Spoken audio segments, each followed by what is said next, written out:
नमस्कार। ज्योतिष शास्त्र में श्रद्धा और विश्वास रखने वाले सभी जातकों का पारलौकिक जगत चैनल में बहुत बहुत स्वागत है। 14 जनवरी 2022 बाद दोपहर 2:30 पर ग्रहों के राजाधिराज भगवान भुवन भास्कर सूर्यदेव राशि परिवर्तन करेंगे और धनु राशि से मकर राशि में गोचर करेंगे। जब सूर्य धनु राशि से मकर राशि में गोचर करेंगे तो स्थितियां बहुत ही फेवरेबल होंगी, आपके पक्ष में होंगी।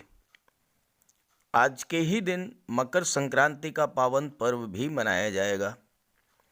सूर्य जब मकर राशि में गोचर करेंगे तो उत्तरायण में हो जाएंगे और सभी शुभ कार्यों की शुरुआत हो जाएगी।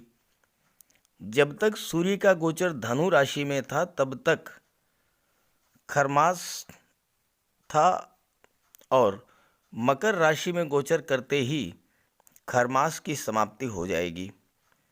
खरमास में कोई भी शुभ कार्य नहीं किया जाता है, लेकिन खरमास की समाप्ति होते ही सभी शुभ और मांगलिक कार्यों की शुरुआत हो जाएगी। सबसे अच्छी बात यह है कि शुक्र भी 15 जनवरी को उदित हो जाएंगे और शादी ब्याह जैसे शुभ कार्यों के योग भी बनेंगे। सूर्य के इस राशि परिवर्तन की सबसे महत्वपूर्ण बात जो है वो ये है कि सूर्य का गोचर शुभ कर्तरी योग में हो रहा है, अर्थात सूर्य के दोनों ही तरफ शुभ ग्रहों का गोचर है और ऐसा योग बहुत ही श्रेष्ठ फल देता है। दूसरी बात, सूर्य और शनि की युति बन रही है और वहाँ पर बुध का भी गोचर है और बुध सूर्य और शनि के बीच में सामंजस्य बिठाने का कार्य करेंगे, एक ब्रिज के रूप में कार्य करेंगे। और चूंकि सूर्य ग्रहों के राजा हैं इसलिए इनका राशि परिवर्तन विशेष महत्व रखता है। शनि के घर में सूर्य का आगमन होगा और एक तरह से कहें तो पुत्र के घर में पिता का आगमन होगा। सूर्य और शनि की युति मकर राशि में बनेगी और ये संयोग 30 साल के बाद बन रहा है और इसका बहुत ही शुभ परिणाम आपको मिलेगा। एक आम धारणा है कि सूर्य और शनि की युति बनने से सूर्य सर्वथा हानि ही करते हैं, लेकिन मैं आपको बताऊंगा कि सूर्य और शनि की युति हमेशा राजयोग कारक होती है। तो सूर्य के इस राशि परिवर्तन का कर्क राशि के जातकों पर क्या प्रभाव पड़ेगा, इसी का विश्लेषण करेंगे इस वीडियो में। लेकिन पहले मैं आपको ये समझाऊंगा कि सूर्य और शनि की युति किस प्रकार से राजयोग कारक होती है। तो चलिए वीडियो शुरू करते हैं। सूर्य और शनि की युति को ज्योतिष शास्त्र में अच्छा नहीं माना जाता, क्योंकि सूर्य और शनि का व्यवहार शत्रुवत माना जाता है। लेकिन मैं आपको बताऊंगा कि शनि और सूर्य की युति राजयोग कारक भी होती है। जितने भी जातक शासन प्रशासन में उच्च पदों पर हैं, जो भी जातक राजनीति में उच्च पदों पर हैं, जिन भी जातकों की कुंडली में कोई राजयोग एक्टिव है या जो जीवन में हाई स्टेटस पर हैं, उन सभी जातकों की कुंडली में सूर्य शनि की युति बनती है या शनि सूर्य का दृष्टि संबंध है या शनि और सूर्य का त्रिकोण संबंध अवश्य होता है। शासन प्रशासन राजनीति या हाई स्टेटस के लिए एक बहुत ही आवश्यक जो ग्रह स्थिति है वह है शनि और सूर्य का संबंध। किस तरह ये युति जीवन में बुलंदियों पर पहुंचाती है और किस तरह ये राजयोग कारक होती है, क्यों होती है, ये आपको मैं समझाता हूँ। सूर्य क्या है? सूर्य पिता, सूर्य संतान के कारक हैं और विशेषकर पुत्र संतान के कारक हैं। सूर्य सरकार और शासन प्रशासन के कारक हैं। सूर्य रॉयल स्टेटस के कारक हैं, अथॉरिटी पावर के कारक हैं। सूर्य हमारी आत्मा और राइट आई के कारक हैं। सूर्य अग्नि तत्व हैं, प्रकाश ऊष्मा ऊर्जा के कारक हैं और हमारी बोन्स के भी कारक हैं। शनिदेव क्या हैं? शनिदेव बड़े भाई के, ताऊ के, प्रोफेशन और लाभ, दशम भाव और एकादश भाव के कारक हैं। शनि परिश्रम, हार्डवर्क, लगन, जीवट और कर्म के कारक हैं। शनि वायु तत्व हैं और मंद गति के कारक हैं।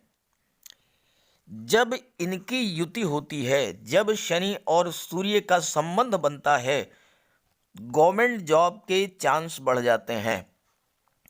जब तक कर्म के कारक शनि पर सरकार, शासन और प्रशासन के कारक सूर्य का प्रभाव नहीं होता है, तब तक कोई व्यक्ति ना तो गवर्नमेंट सर्विस में जा सकता है और ना ही किसी तरह का वो गवर्नमेंट कॉन्ट्रैक्ट हासिल कर सकता है, या वो गवर्नमेंट से कोई लाभ नहीं ले सकता।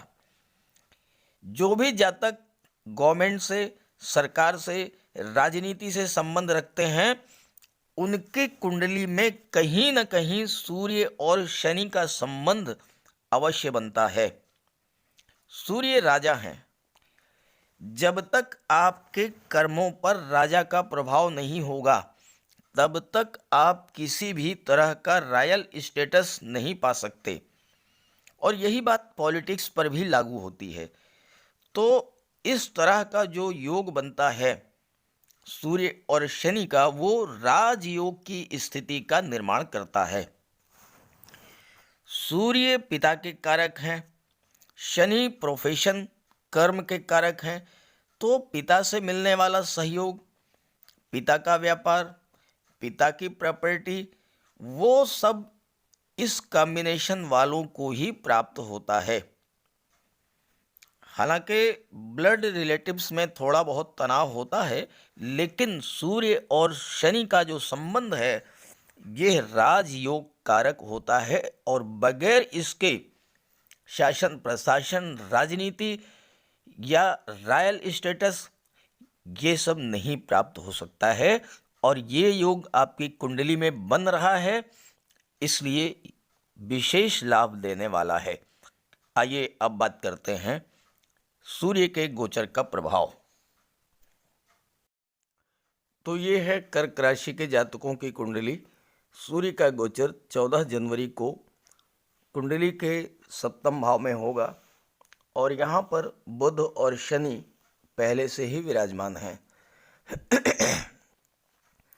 कुंडली के सप्तम भाव में सूर्य का गोचर है, छठे भाव में शुक्र का गोचर है, और आठवें भाव में देवगुरु को गोचर है। तो सूर्य के दोनों ही तरफ शुक्र और देवगुरु का गोचर है, और इस तरह से शुभ कर्तरी योग बन रहा है।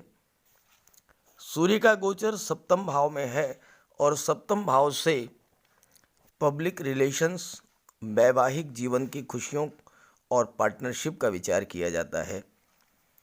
सप्तम भाव में सूर्य का गोचर ज़्यादा शुभ नहीं होता है, क्योंकि सूर्य स्वभाव में उग्रता ला देते हैं और आपको स्वाभिमानी बना देते हैं। लेकिन दूसरी विशेषता है कि सूर्य का गोचर अगर सप्तम भाव में है तो विवाह के बाद भाग्योदय होता है, तरक्की होती है, मान सम्मान, यश और कीर्ति प्राप्त होती है। और सूर्य सप्तम भाव में गोचर करते हुए आपको उच्च पद दिलाएंगे। शिक्षा के क्षेत्र में, सरकारी नौकरी के क्षेत्र में या राजनीति के क्षेत्र में उच्च पद दिलाने वाले होते हैं सूर्य। हालांकि वैवाहिक जीवन में थोड़ा बहुत मतभेद हो सकता है। घर और ऑफिस अगर आपका दोनों पास पास में है तो आपको ज़्यादा लाभ होगा, यानी जहाँ पर आप कार्य कर रहे हैं और जहाँ पर आपका आवास है।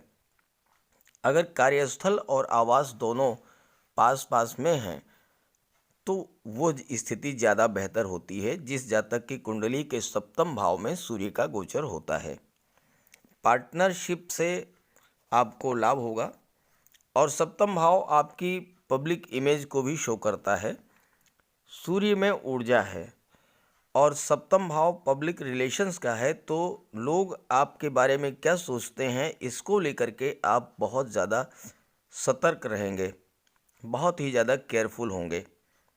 सरकार से आपको लाभ मिलेगा, पब्लिक इमेज आपकी बहुत अच्छी होगी, आप लोगों की हेल्प करेंगे और इससे आपके मान सम्मान में वृद्धि होगी। स्वभाव थोड़ा जिद्दी होगा और आपके अंदर ईगो प्रॉब्लम भी होगी, क्योंकि आप दूसरों से मान सम्मान पाने की इच्छा रखते हैं। पिता का बहुत अच्छा सपोर्ट मिलेगा। राजनीति और सरकार से जुड़े कार्यों में सफलता मिलेगी। पब्लिक इंटरेस्ट में आपकी रुचि होगी और अगर विवाह आपका 25 साल के बाद होता है तो आपका जीवन साथी आपके लिए बहुत अधिक सपोर्टिव नेचर का होगा और विवाह के बाद ही आपकी भाग्योन्नति भी होगी। और शनि की स्थिति भी चूंकि अच्छी है, इसलिए सूर्य यहाँ पर बहुत अच्छा रिजल्ट आपको देंगे। चूंकि शनि यहाँ पर कुंडली के सप्तम भाव में है, केंद्र के भाव में है, स्वराशि में है, तो शनि यहाँ पर शश राजयोग का निर्माण कर रहे हैं और शनि की स्थिति बहुत ही अच्छी है, इसलिए सूर्य भी सप्तम भाव में बहुत अच्छा रिजल्ट आपको देंगे। यहाँ पर बुध का भी गोचर है और शनि का भी गोचर है, तो आइए बात कर लेते हैं पहले बुध के बारे में, जो कि सूर्य और शनि के बीच में सामंजस्य स्थापित करेंगे। सप्तम भाव में शनि का गोचर है और बुध का गोचर है। जैसे ही सूर्य का गोचर यहाँ पर होगा तो सूर्य और बुध का बुधादित्य राजयोग बनेगा, जो कि एक श्रेष्ठ राजयोग है। शनि के प्रभाव से अभी तक आपके विवाह में जो बाधाएं आ रही थीं वो दूर होंगी और विवाह के योग बनेंगे, क्योंकि शनि हर कार्य को विलंबित कर देते हैं। आपके पारिवारिक जीवन में जो ठंडापन आ गया था वो दूर होगा, पारिवारिक तनाव यदि कोई था वो सब दूर होगा और एक बार फिर से आपके वैवाहिक जीवन में खुशियां लौटेंगी। नए रिश्ते बनेंगे, नए मित्र, नए सहयोगी और नए पार्टनर बनेंगे। चूंकि बुध वाणी के कारक हैं और बुध आपकी अभिव्यक्ति की क्षमता में वृद्धि करेंगे। आप अपनी बात को बहुत अच्छे ढंग से दूसरों के सामने रख पाएंगे। अपनी वाणी के ओज, तर्क क्षमता से दूसरे लोगों को आप प्रभावित करेंगे और इससे आपको कार्य आसान हो जाएगा। खास करके व्यापार के क्षेत्र में, चूँकि सप्तम भाव से व्यापार का भी विचार किया जाता है, आपकी वाणी के प्रभाव से लोग आपकी बात से सहमत होंगे और इससे आपके कार्यों को गति मिलेगी। आपके जो कार्य अभी तक शनि के प्रभाव से रुके हुए थे वो सब कार्य पूरे होंगे। आप जिस भी क्षेत्र में आगे बढ़ना चाहते थे उस क्षेत्र में आगे बढ़ने के मार्ग प्रशस्त होंगे। बुध 12वें भाव के स्वामी हैं और अगर आप विदेश से एक्सपोर्ट इंपोर्ट का व्यापार व्यवसाय करते हैं तो विदेश से व्यापार में आपको लाभ होगा और विदेश से व्यापार भी बढ़ेगा। विदेश में अपने बिजनेस पार्टनर्स को आप अपनी बात से कन्विंस कर पाएंगे और कोई भी व्यापारिक डील बहुत आसानी से फाइनल होगी। बुध की दृष्टि और सूर्य की दृष्टि आपकी कुंडली के लग्न भाव पर पड़ रही है, तो आपकी बुद्धि विवेक को जागृत करेंगे, आपके ज्ञान में वृद्धि करेंगे। जो फैसले आप बहुत दिनों से नहीं ले पा रहे थे वो फैसला आप ले पाएंगे और आपको उसका लाभ भी मिलेगा। सूर्य का गोचर पारिवारिक जीवन में थोड़ी बहुत तनाव की स्थितियां लेकर के आएगा, लेकिन चूंकि देवगुरु यहाँ पर राजयोग का निर्माण कर रहे हैं, इसलिए ऐसी कोई स्थिति अगर है भी तो वो बड़ी आसानी से सुलझ जाएगी। तो आइए विपरीत राजयोग जो देवगुरु के द्वारा बनाया जा रहा है इस पर भी चर्चा कर लेते हैं।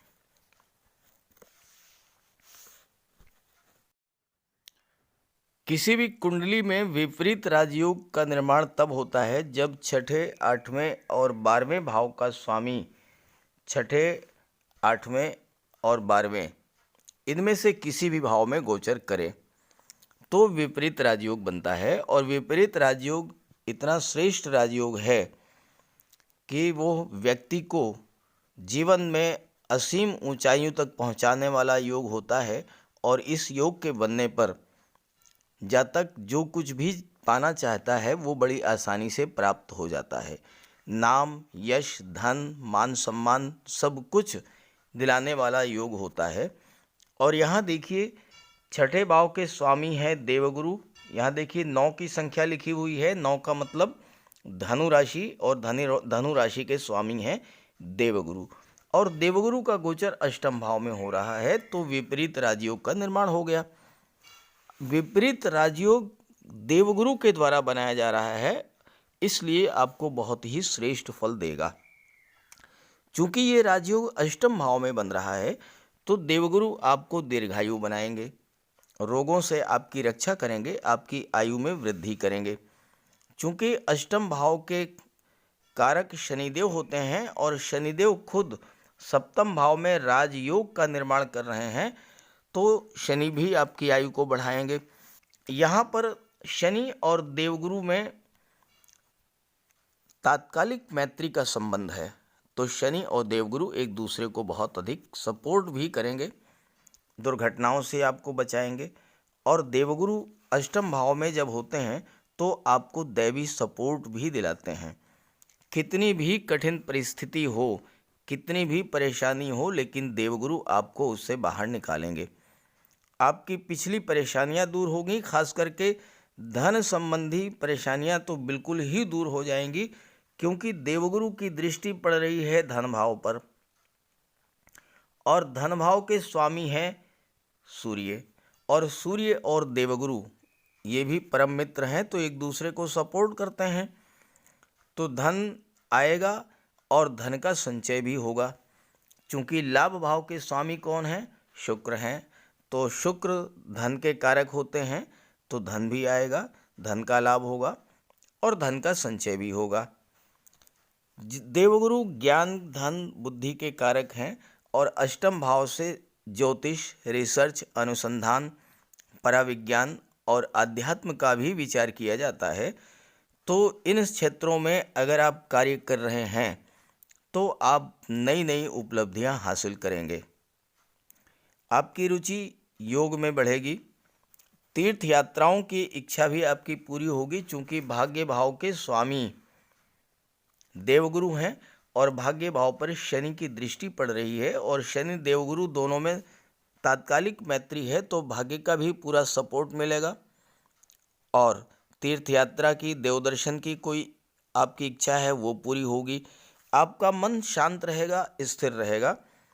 किसी वसीयत या पैतृक संपत्ति से आपको धन का लाभ हो सकता है। साथ ही साथ अगर आप मार्केटिंग और इंश्योरेंस के क्षेत्र से जुड़े हुए हैं तो वहाँ से भी आपको धन का लाभ होगा। हालांकि आपकी भाग्योन्नति विदेश यानी घर से बाहर जाकर के होगी। विदेश भाव के स्वामी बुध हैं। बुध यहाँ पर बुधादित्य राजयोग बना रहे हैं और देवगुरु की दृष्टि सीधे विदेश भाव पर पड़ रही है बुध पर। और बुध और देवगुरु ये भी परम मित्र हैं तो विदेश से आपको लाभ होगा। विदेश में आप हायर एजुकेशन के लिए भी जा सकते हैं, चूँकि उच्च शिक्षा के भाव के स्वामी देवगुरु हैं और देवगुरु की दृष्टि ही विदेश भाव पर पड़ रही है। तो मैनेजमेंट के क्षेत्र में, आईटी सेक्टर में, कम्युनिकेशन और कंप्यूटर के सेक्टर में, शिक्षा के क्षेत्र में, उच्च शिक्षा के लिए आप विदेश जाना चाहते हैं तो बहुत बेहतर योग है। हायर एजुकेशन के लिए आप विदेश जा सकते हैं। साथ ही साथ आपका विदेश से व्यापार व्यवसाय है, एक्सपोर्ट इंपोर्ट का, तो उसमें भी आपको लाभ होगा। अष्टम भाव में देवगुरु राजयोग का निर्माण कर रहे हैं तो ससुराल पक्ष से भी आपको धन का लाभ हो सकता है और ससुराल पक्ष का और पारिवारिक जनों का पूरा सहयोग और स्नेह आपको प्राप्त होगा। देवगुरु की सीधी दृष्टि पड़ रही है धन भाव पर तो धन का आगमन होगा और धन की बचत होगी। और देवगुरु की नवम दृष्टि पड़ रही है आपकी कुंडली के चतुर्थ भाव पर और इसके स्वामी हैं शुक्र। शुक्र धन, वैभव, ऐश्वर्य और सुखों के कारक होते हैं, तो आपको हर तरह का भौतिक सुख भी प्रदान करेंगे। ज़मीन, जायदाद, प्रॉपर्टी ये सब आप परचेज कर सकते हैं। और देवगुरु की दृष्टि पड़ रही है तो आपके घर परिवार में शांति और सौहार्द का वातावरण रहेगा और आपका जीवन अत्यंत सुखमय रहेगा। कुल मिलाकर के सूर्य का गोचर जो है वो बेहतर है, क्योंकि ग्रह स्थितियां पक्ष में हैं आपके। सूर्य के अलावा बुध, शनि, शुक्र और गुरु ये सभी आपको सपोर्ट कर रहे हैं। क्योंकि सूर्य का गोचर सप्तम भाव में है तो थोड़ा आप सूर्य का उपाय कर लें। एक तो ये है कि आप वाणी पर नियंत्रण रखें, क्योंकि वाणी के भाव के स्वामी सूर्य हैं। तो वाणी आपकी थोड़ा कठोर हो सकती है, उग्र हो सकती है और उससे पारिवारिक जीवन में तनाव की स्थिति बन सकती है, तो वाणी पर नियंत्रण रखें। दूसरी बात, सूर्य का उपाय कर लें। आदित्य हृदय स्तोत्र का पाठ करें, पिता की सेवा करें, पिता की देखभाल करें और रविवार के दिन सूर्य देव को अर्घ्य दें। एक तांबे के लोटे में जल, अक्षत, रोली, चंदन ये सब डाल करके और प्रातःकाल वेला में सूर्य को अर्घ्य दें, तो इससे आपको लाभ होगा। और सूर्य का अगर कोई अशुभ प्रभाव आप पर पड़ना था तो वो आप उससे सुरक्षित रहेंगे। और सबसे बड़ी बात तो ये है कि देवगुरु का गोचर अष्टम भाव में है और देवगुरु राजयोग का निर्माण कर रहे हैं, विपरीत राजयोग। आपकी कुंडली में दो दो राजयोग बन रहे हैं, दो नहीं बल्कि 3 राजयोग बन रहे हैं।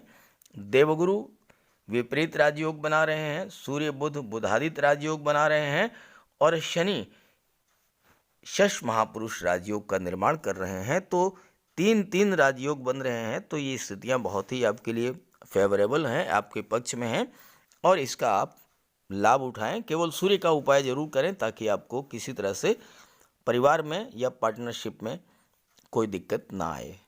तो ये वीडियो अगर आपको अच्छा लगे तो अपने साथियों को जरूर शेयर कीजिएगा। सभी ग्रहों की कृपा दृष्टि आप पर बनी रहे, इसी भावना के साथ आप सभी का बहुत बहुत धन्यवाद। नमस्कार।